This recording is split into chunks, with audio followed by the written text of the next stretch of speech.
Bonsoir à tous et bienvenue sur le plateau de votre magazine d'actualité à la source. Au sommaire de cette édition, nous entendrons le père Pichon, prêtre dans le diocèse de Santa Clara à Cuba. Après la mort de Fidel Castro, le pays est en deuil pour 9 jours. Il nous dira comment ses fidèles vivent ce moment historique pour leur pays. Monseigneur Petros Moshe, archevêque syriaque catholique de Mossoul et de Karakoche, témoignera des craintes et des attentes des Irakiens alors que la bataille de Mossoul se poursuit pour chasser l'État islamique. Et puis un reportage avec l'école d'évangélisation de la communauté de l'Emmanuel. La semaine dernière, 23 élèves ont quitté Paray-le-Monial pour 7 jours de mission en Belgique. De nombreuses voix s'élèvent, le président de la Conférence des évêques de France, Monseigneur Pontier, en tête, contre la volonté du gouvernement de créer un délit d'entrave numérique à l'interruption volontaire de grossesse. Une proposition de loi sera débattue jeudi à l'Assemblée nationale. Elle prévoit l'interdiction de sites internet qui informent sur les conséquences d'un avortement et qui propose d'autres alternatives. On en parle avec notre invitée Caroline Roux, coordinatrice des services d'écoute de l'association Alliance Vita. Nous la retrouvons tout à l'heure. Nous commençons avec l'initiative rare de Monseigneur Pontier, liée justement au délit d'entrave numérique. Le président de la Conférence des évêques de France a écrit directement à François Hollande pour faire part de son inquiétude. Dans une lettre rendue publique hier, Monseigneur Pontier demande au président de la République de stopper la création de ce délit. Il pointe une atteinte très grave à la démocratie. Explication avec Monseigneur Ribado-Dumas, porte-parole de la Conférence des évêques de France. S'il n'y a plus la possibilité pour ces sites d'exposer leurs arguments, parce qu'on leur dit que l'information qu'ils donnent n'est pas fiable ni honnête, alors à ce moment-là, il n'y aura plus de liberté pour les femmes de choisir l'avortement. C'est-à-dire que ça ne sera plus un choix volontaire, puisqu'elles seront, j'allais dire, comme forcées d'une certaine manière à vivre cela, parce qu'il n'y aura pas de contrepoids possible à des sites officiels qui promouvront l'avortement. Deuxièmement, c'est que nous assistons, me semble-t-il, à une atteinte importante à la liberté d'expression, et donc à la liberté de conscience, si les femmes n'ont plus cette possibilité de choisir librement de garder ou d'avorter. Ce sur quoi Monseigneur Pontier a voulu attirer l'attention du président de la République, c'est de dire que l'avortement est un acte grave et que cet acte grave demande qu'on puisse réfléchir à cet acte parce qu'il est lourd de conséquences aussi et qu'il y a lieu de mettre à disposition des outils pour permettre cette réflexion. Le cardinal André XXIII, archevêque de Paris, a lui aussi condamné fermement la création d'un délit d'entrave numérique. Il s'est exprimé mercredi dernier chez nos confrères de Radio Notre-Dame avec un constat, je le cite, « Si on arrive à interdire de s'exprimer sur les conséquences de l'avortement, on entrera complètement dans la police des idées et dans la dictature d'une vision totalitaire ». Pour mieux comprendre l'intention du gouvernement et avoir une réaction à la lettre de Monseigneur Pontier, nous avons joint le cabinet de Laurence Rossignol, la ministre des Familles, de l'Enfance et des Droits des Femmes. Elle est à l'origine de ce projet de loi. Elle nous a fait savoir que son agenda ne lui permettait pas de répondre à nos questions. La députée Catherine Coutel, rapporteuse du projet de loi pour la Commission des Affaires sociales, nous a répondu. On l'écoute. Il y a un site qui annonce qu'il avance des arguments contre l'avortement est un site qui est tout à fait qui doit rester en place. C'est la liberté d'information et notre PPL ne touche absolument pas la liste d'information. Il cherche à protéger les personnes qui seraient victimes de fausses informations, de informations qu'elles n'ont pas souhaitées lorsqu'elles se renseignent pour avoir un avortement. Donc c'est ça que nous condamnons et les sites ne seront pas fermés. Mais les sites, les personnes qui auront été victimes de ce genre d'informations faussées pourront porter plainte. Après, ce sera à la justice de dire oui, il y a eu un tort de causer, oui, il y aura telle amende, oui, il y aura telle peine. Mais le site n'est pas fermé pour ça. Toutes les opinions pourront continuer à se prévaloir sur Internet. Et si la conférence des évêques qui prend parti contre notre PPL et qui cherche à la faire arrêter et interdire, je trouve ça un petit peu fort quand même, à la faire retirer, ils peuvent tout à fait s'exprimer sur Internet. Ils ne tomberont pas sous le coup du délit d'entrave, pas du tout. 2 mois après leur rentrée, 23 élèves de l'école d'évangélisation de la communauté de l'Emmanuel ont quitté Paray-le-Monial pour une semaine de mission en Belgique. Nous avons suivi la promotion 2016-2017 de l'Emmanuel School of Mission, venue en renfort à la paroisse Sainte-Julienne à Namur. Reportage.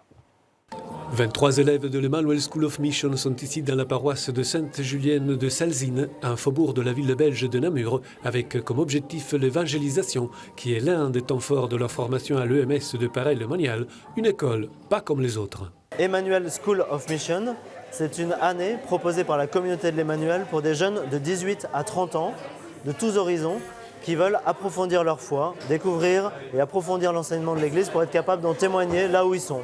Le formidable enthousiasme des jeunes est contagieux. Ils sont dans la rue pour communiquer leur passion chrétienne, la rencontre avec Dieu.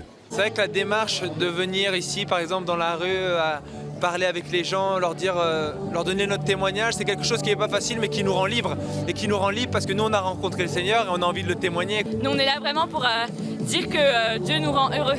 Parmi les travaux pratiques, un programme d'évangélisation chez les particuliers, dans les écoles, à l'université, mais aussi dans la rue, comme ici, avec un flash mob près de la paroisse du père Cédric, lui-même ancien élève de l'Emmanuel School of Mission et qui dresse un bilan positif de cette expérience avec les jeunes et la rencontre avec ses paroissiens. Certains m'ont dit cette rencontre, ça m'a donné une paix énorme. Alors on a quelques témoignages, il y a beaucoup de personnes où on ne sait pas ce qui s'est passé. Et on verra plus tard. Nous, on s'aime. Et puis, je ne sais pas si c'est nous qui allons récolter ou pas, mais ce n'est pas notre affaire. Cette semaine missionnaire a été conçue en 2 mois et réalisée grâce à une participation importante de paroissiens pour héberger et organiser la logistique des jeunes. On avait hâte que cette semaine de mission ait lieu dans notre paroisse. Les jeunes sont des déclencheurs en fait. Et ils nous poussent aussi à nouveau être nous déclencheurs et d'être... Comme le pape le dit, allez-y, sortez, allez rencontrer d'autres. En fait, c'était une joie dans ce cadre-là de pouvoir de nouveau aborder la question du sens de la vie. Retrouver le sens de la vie, savoir témoigner avec fierté de sa propre rencontre avec Dieu, objectif tenu par les 23 élèves à Namur. L'île de Cuba en deuil pour 9 jours après la mort de Fidel Castro. Ses funérailles sont prévues dimanche. Pour savoir comment les catholiques vivent cette période, nous avons contacté le père Pichon, ce prêtre de la communauté Saint-Martin, et le curé de la paroisse de Placetas dans le diocèse de Santa Clara.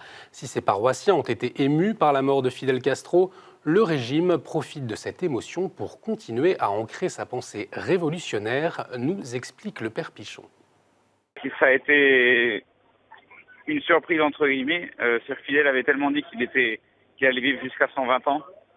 Et que finalement les gens s'étaient habitués à l'idée qu'il reste toujours, qu'il ne parte pas. Donc une surprise parce que personne s'y attendait vraiment, même si on savait bien que ça allait arriver un jour. Les Cubains sont invités à signer un engagement solennel pour appliquer le principe de révolution tel qu'il a été édicté par Fidel.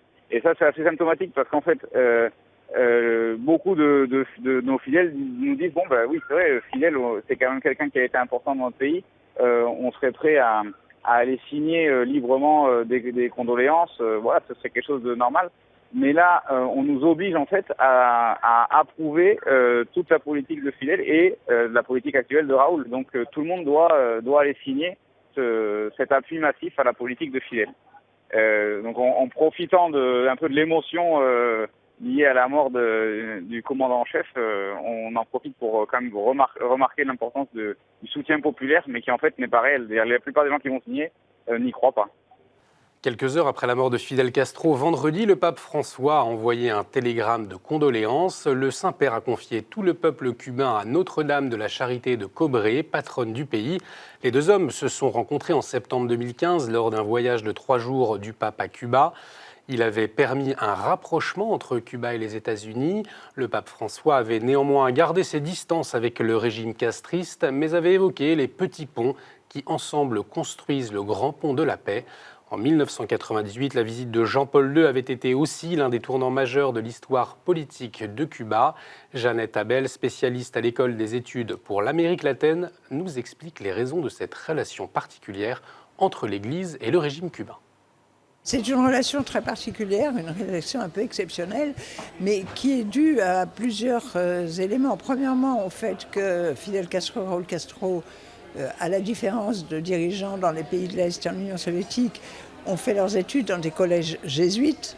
Donc ce sont des personnalités qui connaissent le catholicisme, qui en comprennent un certain nombre d'aspects et qui n'ont jamais donc eu des rapports aussi conflictuels que dans les autres pays de l'Est où on est. Deuxièmement, dans l'Église cubaine, il serait plus juste de dire qu'il y a plusieurs sensibilités dans cette Église. Et historiquement, il y a une sensibilité nationaliste assez radicale depuis le XIXe siècle qui s'est exprimée dans les guerres d'indépendance contre l'Espagne.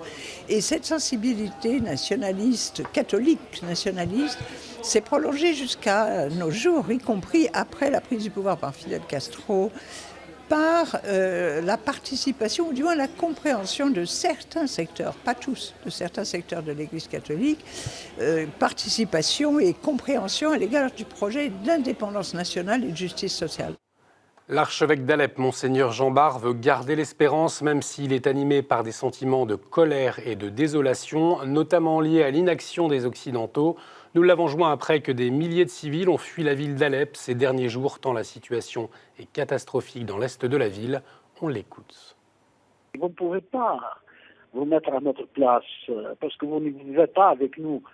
Vous ne savez pas qu'est-ce que c'est chez nous, la vie dans un pays où il y a beaucoup de gens qui n'ont jamais lu un livre de langue étrangère, qui n'ont jamais lu un livre qui parle de démocratie, de liberté et de tous les principes et toutes les valeurs que vous avez en Occident. Bien sûr, il y a les valeurs chrétiennes, ils y sont. Mais au point de vue politique, il y a très peu de choses. En Irak, même si la majorité de la plaine de Ninive est libérée, la lutte contre l'idéologie de Daesh dans le pays sera longue.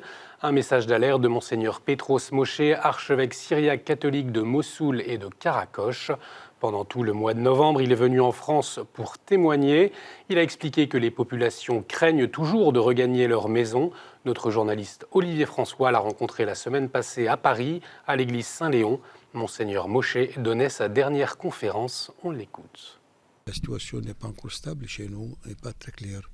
Parce que tant qu'il y a encore la présence d'ISIS, même qu'il est loin de chez nous un petit peu, mais il est quand même proche. Et j'espère que ISIS comme militaire, ça sera terminé bientôt. Après avoir vu ce qui s'est passé chez nous, non pas de la question de la ruine, mais que ces méchants ont brûlé nos maisons.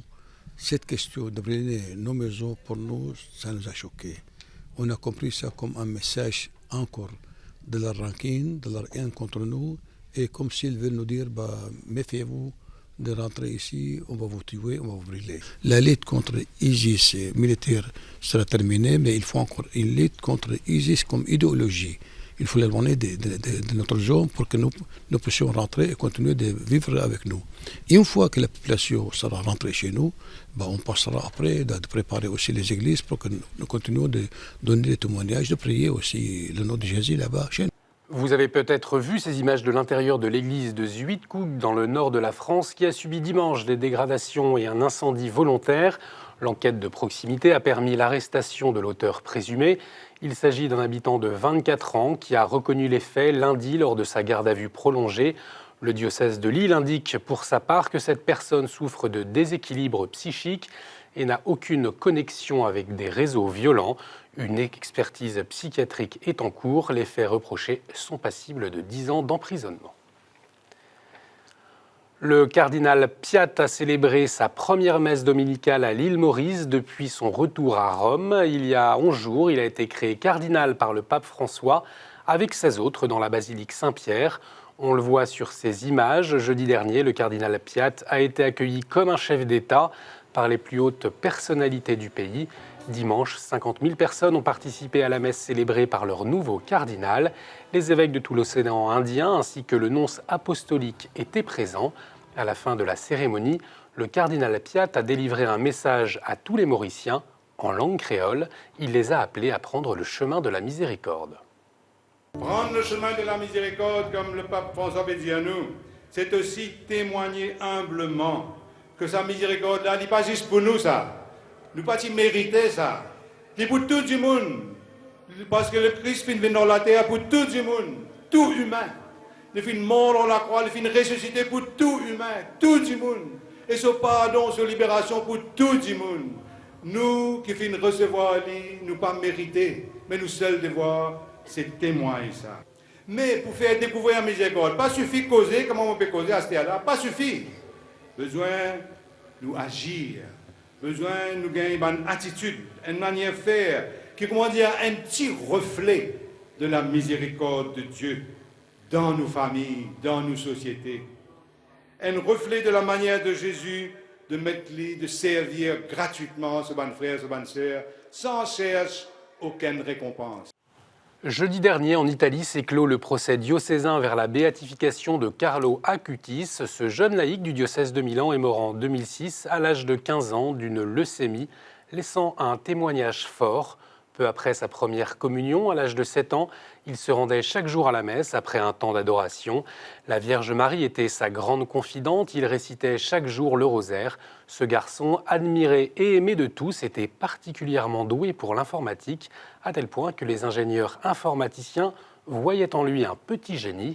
Avant de mourir, il fut capable de faire don de ses souffrances au pape et à l'Église. Le procès en vue de sa béatification avait été ouvert le 13 mars 2013. Le diocèse de Luçon fête ses 700 ans. Pour cet anniversaire, un jubilé s'est ouvert dimanche dernier. Il prendra fin en novembre 2017. Pendant un an, de nombreuses propositions avec comme point d'orgue un grand rassemblement diocésain pour la Pentecôte le 4 juin. Une année particulière pour montrer que la mission de l'Église est loin d'être terminée, comme l'a exprimé à ses fidèles Monseigneur Castet, évêque de Luçon, vendredi dernier. Ce dimanche, nous entrons dans le jubilé diocésain. 700 ans, c'est un itinéraire déjà qui marque l'histoire des hommes, avec des épisodes heureux, des tristesses, des joies, des espérances. Notre regard est bien sûr tourné vers l'avenir. Nous ne sommes pas en train de faire une simple commémoration, chacun d'entre nous le pressent. Dimanche, nous entrons dans le jubilé, au premier dimanche de l'Avent, dans ce temps de l'espérance.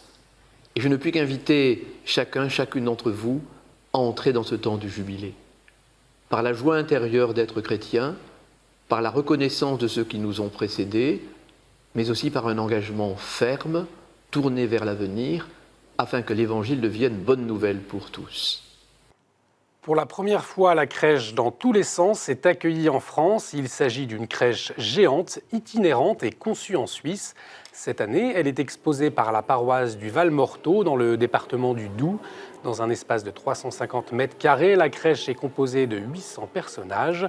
Dimanche, une messe d'ouverture de l'exposition a été présidée par Monseigneur Bouilleret, archevêque de Besançon. Pendant l'Avent, chaque samedi soir, les enfants de la catéchèse animeront la messe autour de la crèche.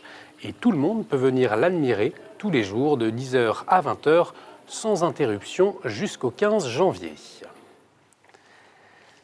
On poursuit avec la chronique du Monde avec le Père Bader. À l'appel du pape François, les œuvres de miséricorde continuent en Jordanie.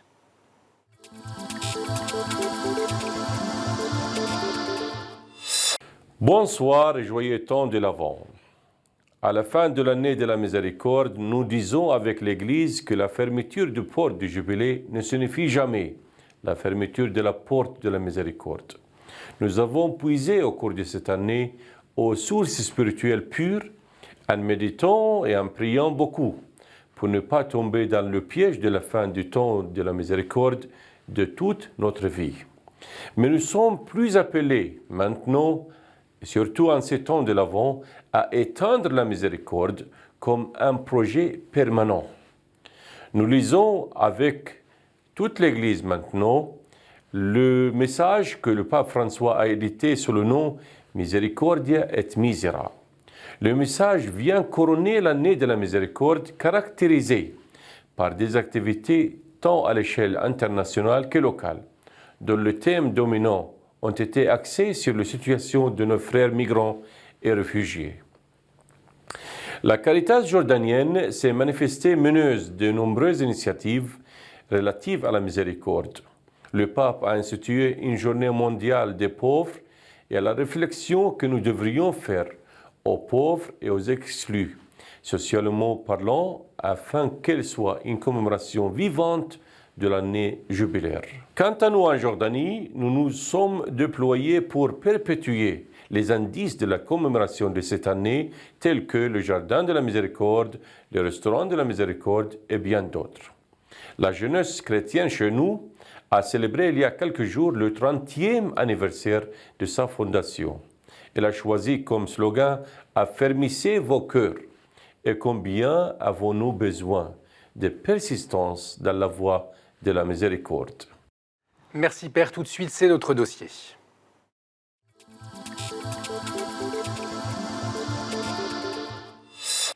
L'une des informations importantes du jour, c'est la création du délit d'entrave numérique qui suscite bien des inquiétudes, notamment celle du président de la Conférence des évêques de France, Monseigneur Pontier.